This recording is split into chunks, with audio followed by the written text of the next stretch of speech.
Hi guys, my name is Tabitha. Today I'm going to be giving you a look at this Navajo layered pearl necklace.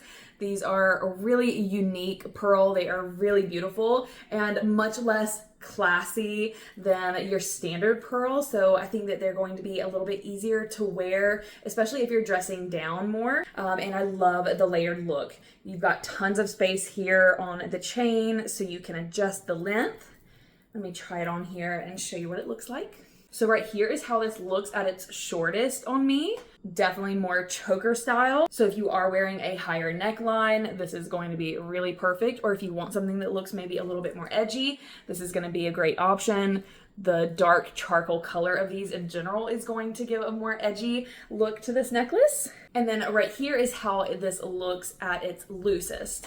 So in general, it's definitely a shorter necklace. I love the look of it. I enjoy layered necklaces so much, and each pearl is so unique and beautiful. They're gonna pair perfectly with a range of different things, whether it's just a simple t-shirt, something that you can dress up a little bit with this necklace, or if you have something a little bit more styled, a little bit more for going out, this is going to be a great piece to add to it. So if you guys were looking for a wonderful Navajo pearl necklace, whether for yourself or someone else, I think this is a great choice. I would definitely give this a try.